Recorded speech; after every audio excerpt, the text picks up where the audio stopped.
I was born in a very poor family. السلام عليكم ورحمة الله تعالى وبركاته وحكو صدعي امتحاناتي وسوق لجري دوكسيغا دحي هوسي ساري iyo jaamacadiiba ilaa uu ku dhacay dhowr jeer sidoo kale wuxuu codsaday 30 shaqo midna kama uusan helin laakiin taasi kama dhigin mid niyad jabisa oo wuxuu noqday ninka ugu taajirsan wadanka Shiinaha oo ah wadanka koobaad ee ugu dadka badan caalamka sanadkii 1964 mayaan waxa uu ku dhashay Hangashu Shiinaha waxayna ahayd waqti uu Shiinuhu ka go'doonsanaa dunida inteeda kale sababo la xiriira ololaha xisbiga shuuciga ah kadib markii uu madaxweynaha Mareykanka ee Nixon booqday Hangashu waxay noqotay goob dalxiis tanina waxay fursad u ahayd inay soo jiidato dalxiisayaal galbeed ah markii uu jiray da'da 12 sano wuxuu soo toosi jiray 5 subaxnimo si uu u lugeeyo ama baaskiil ugu raaco hoteelada waaweyn ee magaalada wuxuuna bixin jiray dalxiisin bilaash ah oo uu ku bedelan jiray barashada Ingiriiska marka ayaa loo bixiyay magaca Jackmo waxaana u bixiyay dalxiisayaasha inkastoo uu go'aansaday inuu barto luqad labaad haddana Jack ma ahayn arday heer sare ka joogay waxbarashada wuxuu ku dhacay imtixaanka dugsiga hoose sidoo kale wuxuu ku dhacay imtixaanka dugsiga dhexe 3 jeer waxa kale uu ku dhacay imtixaanka jaamacadda entrance-ga 2 jeer wuxuu si gaar ah ugu dhibaateysnaa xisaabta wuxuuna keeni jiray 1 ilaa 120 waxa lagu saxayay 120 wuxuuna ka keeni jiray 1 dhibic mar uu hadlayay wuxuu yiri anigu xisaabta kuma fiicni weligeena ma baran maamulka mana akhriyo warbixinada xisaabaadka laakiin taasi uma ogolaan inay ku hor istaagto inuu ku riyoodo inuu ku biiro Harvard Business School waxa uu codsaday Harvard 10 jeer waxa uu la kulmay diidmo wuxuuna naftiisa u sheegay inuu maalin uun halkaasi wax ka dhigo ugu dambeyntii waxa uu u wareegay oo ka dalbaday macalinimo macadka Hangashu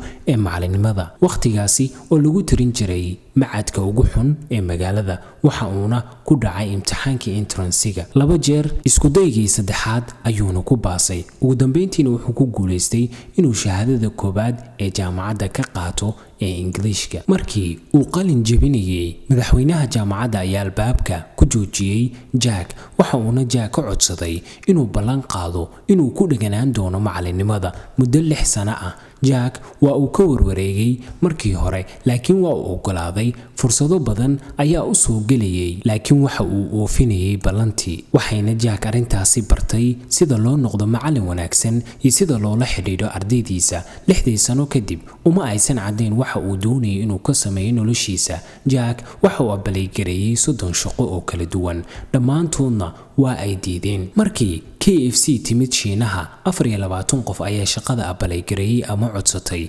23 qof ayaa la aqbalay waxaana la diiday kaligiisa sidaasi oo kale ayaa dhacday markii uu isku dayay inuu noqdo askari waxay ahaayeen 6 qof waxa la aqbalay 5 qof oo kaliya waxaana la diiday kaligiisa mar isagoo jeedinaya khudbad ayuu wuxuu yiri aniga iyo adeerkay waxaan sugaynay muddo 2 saacadood ah oo aan saf dheer ugu jirnay si aan u noqono kabalyeeriyaasha hoteelka 4 star ee magaalada waxayna ahayd maalin aad u kulul in adeerkay aad buu iga dhibco hooseeyay laakiin waa la aqbalay anna waa la ii diiday markii la diiday ka bacdi ayuu jaamacadiisii ku noqday oo uu baraka noqday Ingiriiskii dhigay ganacsiga caalamiga wuxuuna qaadan jiray oo kaliya 12 ilaa 15 dollar bishii sanadkii 1994 Jack ayaa markan xabadka u garaacday inuu isu noqdo booskiisa wuxuuna aasaasay shirkad turjumaan ah oo isaga u gaara isaga oo sii wada macalinimadiisii waxay ku qaadatay 1 sano si uu u horumariyo balse waxay u ogolaatay inuu la shaqeeyo qaar ka mid ah shirkadihii ugu horeeyay ee Mareykanka iyo ajaanib kale ganacsatada China kadib markuu ogaaday sheekadooda guusha ee wax ka bedelka hab socodka shirkadaha Shiinaha sanadkii 1995 Jack ayaa markii ugu horeysay u safray dalka Mareykanka isagoo turjumaan u noqday mashruuc sheer ah isagoo halkaasi isku dayay deyn ka soo qaato saaxiibkiisa oo uu ka wakiil ahaa ganacsade ku nool California ninka ganacsada ah ayaa u diiday inuu lacagtaasi siiyo maalmo kadib ganacsadihii ayaa Jack u kaxeeyay Las Vegas si uu ugu soo baro ganacsade Shiineys ah Jack markaa waxba gacanta kuma hayn balse wuxuu go'aansaday inuu nasiibkiisa tijaabiyo maadaama dhowr jeer oo hore uu soo khasaaray. wuxuu ciyaaray khamaar laakiin markan ma guul daraysan mana niyad jabin ee khamaarkii wuxuu ka helay $600 ayuuna meeshii kala tegay. wuxuu lacagtiisii ku iibsaday ticket uu ku tagay Seattle ilaa Valente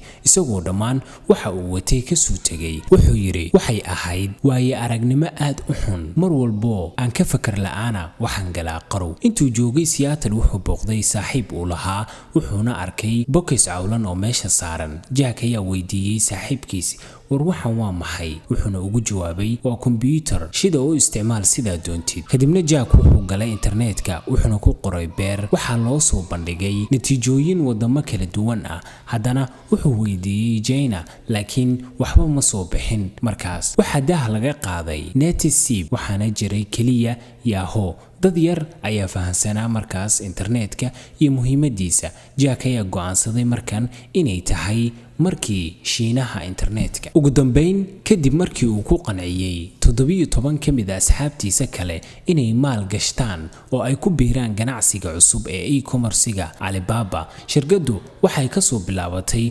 gurigiisa. bilowgii Alibaba hal shilin kama haysan maalgashiyaasha dibadda, laakiin markii dambe waxay ku soo biiriyeen 20 milyan oo ka timid SoftBank iyo 5 milyan oo kale oo ka timid Goldman Sachs 1999. dhisidda kalsoonida dadka Shiinaha ee ahayd nidaamka lacag bixinta iyo wareejinta xirmooyinka online-ka ah inay tahay safe waxay ahayd caqabadihii ugu waaweynaa ee ku gudbanaa Jack iyo shirkadiisa Alibaba. wuxuu bilaabay kambani guuleystay da'da 30 jirka isagoo aysan jirin inuusan qorin wax kood ah ama uusan ka iibin qofna waxbana. haddana Jack waxa uu maamulaa mid ka mid ah ganacsiyada online-ka ah ee adduunka ugu waaweyn. kambanigiisina wuxuu bilaabay inuu aad u koro kadib markuu ka xoobsiibtay Shiinaha. inaad aamintid naftaada, u adkaysatid caqabadaha, diidmada iyo guuldarrada waxa ayna baraysaa nolosha Jack Ma. tani waa sheekada ganacsadaha go'aansaday inuu bedelo wejiga ganacsiga iyo internetka Shiinaha iyo caalamkaba.